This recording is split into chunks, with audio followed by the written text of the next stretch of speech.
I was a dumbass, voted for Trump. It was the worst decision I ever made. I've seen the light, and I got out of MAGA. A lot of us there have seen the light. We have deep regrets. I feel guilty because I voted for Trump twice. I feel very guilty because I feel responsible. That's why he's still running. I used to be a MAGA Republican, and now I've turned blue. And it makes me emotional to know that I ever fucking stood by idly and blind and let that shit happen. And thank you for watching our very first video. We are here to keep you informed, entertained, and a little fired up. Because when it comes to Canada's place in the world, things are changing fast. You've probably seen it. MAGA supporters online are furious that Canadians are boycotting U.S. products and canceling trips south of the border. Their response? Pure comedy. They're shouting, well, we'll stop buying Canadian goods. Sure, good luck with that. Half of what they use every day is already Canadian made. And most of them couldn't find Canada on a map if you handed them a compass and a Tim Hortons cup. Meanwhile, here at home, Prime Minister Mark Carney just made it clear. Canada's economic future no longer depends on America's mood swings. He's doubling trade beyond the U.S., warning that America's political instability is now a national risk. That's not arrogance, that's leadership. So buckle up as we're diving into MAGA's meltdown, the backlash, and how Canada, calm, confident, and independent, is quietly winning this breakup. You know, it's hysterical, the MAGA response to Canadians boycotting American products and canceling their trips to the United States. Well, we're not going to buy Canadian products. Honey, that's going to be hard because you can't even identify Canada on a map, let alone Canadian-made products. So good luck with that. Two massive things have happened. Canada has done two massive things in the last few days, which would infuriate Donald Trump. So Donald Trump wants people to bow to him. Okay, Canada has not been doing that. A day or two ago, Mark Carney made a speech where he said, "We are going to start doubling the amount of non-U.S. exports. So we're going to find new trading partners."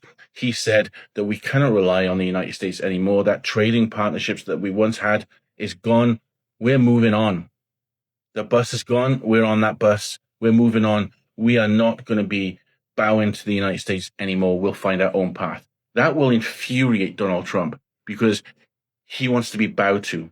The other massive thing that Canada has done, and I'd love you to share this video, is that they have said, if Benjamin Netanyahu, I always struggle saying his name, the Israeli leader, steps on Canadian soil, he will be immediately arrested for war crimes. So that has happened in the last, 5 days.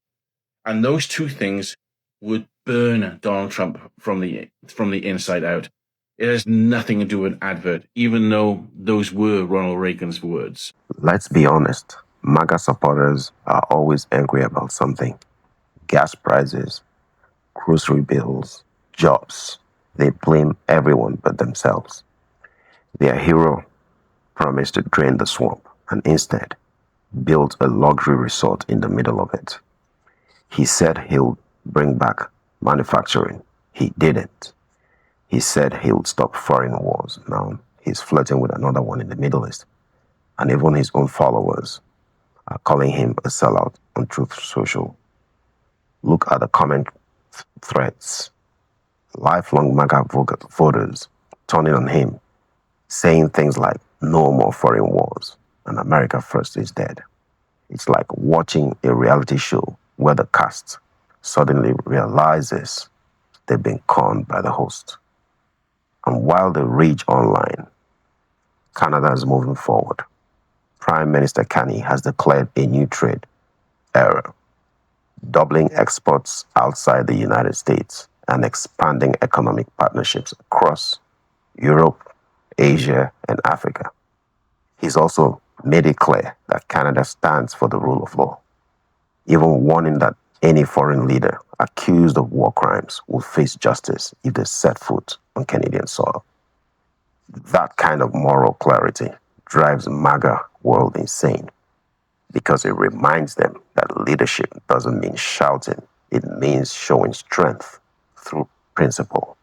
Has anybody else noticed that MAGA folks are constantly angry these days? It's like nothing's going right for them. Gas prices are up, grocery prices are brutal, the job market's shaky. And instead of admitting that their orange idol hasn't delivered on a damn thing that he's promised, they're taking it out on us. Think about it. He said he was going to drain the swamp. He built the swamp a resort and charged admission. He slapped blanket tariffs on everything that were supposed to help the economy. But all it really did is raise prices for everyone. He promised to bring back American manufacturing. Nope. Companies are leaving the United States. He gave the super wealthy tax breaks while screwing over the American people, cutting the social safety net programs that, let's be honest, red states disproportionately benefit from. He promised healthcare plans better, cheaper, and for everyone. Never happened. And now his supporters are left empty-handed, so what do? They lash out. They're screaming at school boards, bullying people online, and raging about Taylor Swift. Because it's easier to throw a tantrum at the rest of us than to admit that they got conned. Again. They know deep down that Trump didn't deliver, but hey, I hope they enjoy their misery. Lloyd, what's the message? Jesus died on that cross so we could live, and this is not living. Amen. I respect that. The United States of America is not governed by a government that is America first. They campaign on America first, but they're not. They are in this order. Trump's fragile ego first, and then however he can enrich his friends below that second, going after enemies, and then his decorating projects, his vanity projects. Here's the truth. The United States isn't leading, it's reacting. The America First experiment turned into Trump First, and regular Americans are paying the price. Farmers, small-town workers, and even veterans left behind, while billionaires cash in. Meanwhile, north of the border, Canada's charting a different course. Under Carney's leadership, the country is diversifying trade, stabilizing inflation, and attracting record investment in clean energy, tech, and sustainable manufacturing. While MAGA is busy fighting culture wars, Canada is building future industries. They can joke all they want about boycotting Tim Hortons, but the truth is, the Canadian economy doesn't hinge on coffee runs or cheap politics. It runs on resilience, reason, and results. So if MAGA wants to keep screaming about imaginary enemies, let them. We'll keep telling the real story. How Canada's quiet confidence is reshaping North America's balance of power. This is only the beginning. Stay tuned, stay curious, and stay Maple strong. I'm going to be honest with y'all about something. I voted for Trump. I'm in a little town outside of Memphis, and I voted for Trump mainly because I'm a Christian man.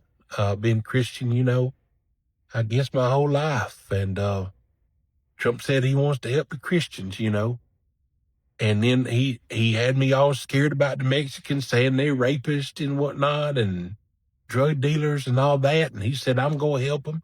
I'm going to end this on day one and fix eggs on day one. And it just all sounded real pretty like. And then here we are. And Trump's destroying America. I mean, he's gotten rid of. Now, he said he wasn't going to touch Medicaid. Now he supports Medicaid being defunded. He supports Social Security, Medicare, all that shit being defunded, being tore down. Hell, if he gets rid of Medicaid, my mama's sick in a fucking nursing home. Excuse my language. But she's in a fucking nursing home. Excuse my language again. Me and my sister, who just got fired from the VA after working there for 14 fucking years, because of that fucking Elon, we gonna have to fit the bill. We can't afford it.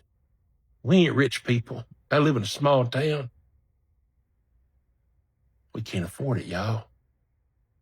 And the people that can't afford it, the fucking billionaires, he wants to give them welfare. And the poor people out here busting their ass every day, and the middle class people out here suffering, can't afford a house, can't afford to feed their family, and he wants to raise our fucking tax? I should have never voted for that devil.